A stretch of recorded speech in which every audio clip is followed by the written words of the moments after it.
Now we go back to the lead story of the day. Media gagging in a surprise move. The National Assembly has passed the controversial House Parliamentary Powers and Privileges Bill without deleting controversial clauses.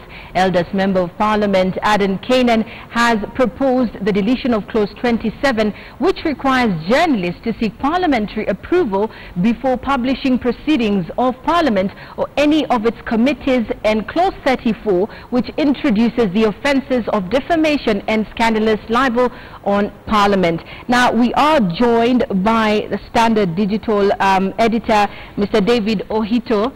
Welcome to News Desk, Mr. Ohito. What does this mean to the media industry? Thank you, Najma. This is really a sad day for the Fourth Estate and members who practice journalism in this country.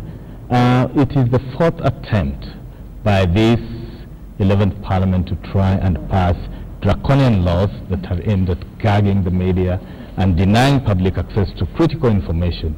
And what's worrying me is that it only comes up being passed by the National Assembly just 24 hours after the Speaker of the National Assembly, Justin Muturi, raised the red flag about fraud in the National Assembly of up to 500 million shillings. Yes. Really a worrying scenario. Yes. You mentioned that this is actually a fourth attempt. Maybe if you could take us back and tell us the previous attempt. The first attempt was through the Kenya Information and Communication Amendment Act 2013, which introduced very punitive measures and retrogressive rules, particularly targeting broadcast media.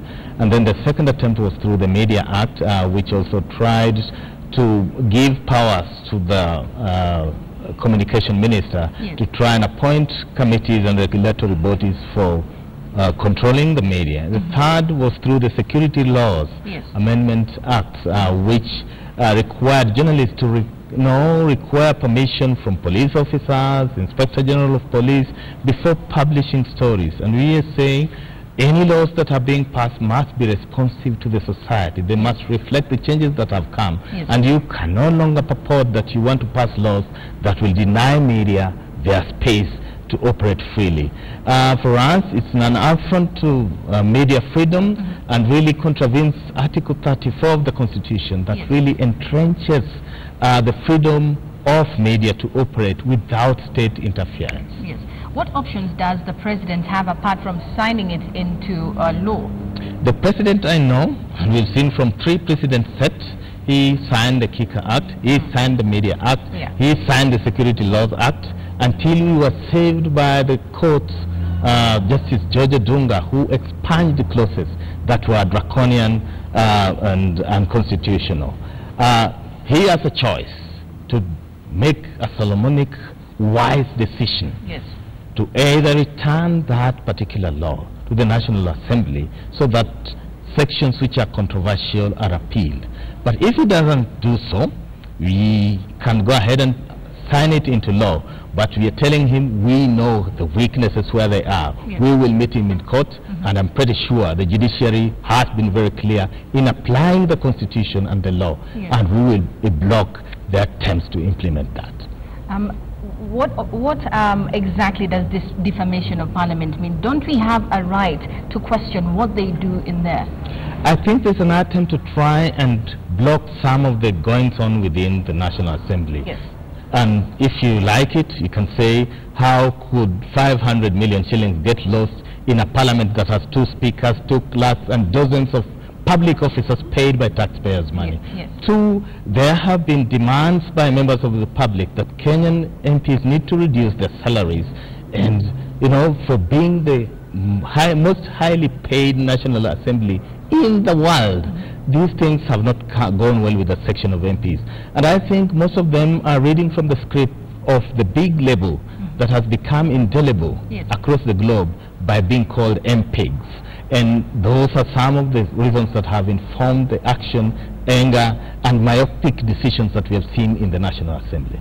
Does this mean now, if it is passed into law, we will not be seeing caricatures in Parliament, maybe with their heads drawn as pigs and stuff like that? You know, the law itself defeats the logic, because the same National Assembly has okayed the publishing and broadcasting live of its proceedings. Yes. And we've seen them when they've gone below class 1 behavior, pouring water on each other, tearing each other's clothes. Yes. Is this why they are passing these laws? So that we can defend them? I say no, they're paid by taxpayers' money and they must be held accountable. Yes. And any time they try to block the media, I think that is really an affront to media freedom. Maybe if you could tell us some of the penalties that will befall some of the journalists if this thing is actually signed into law by the president.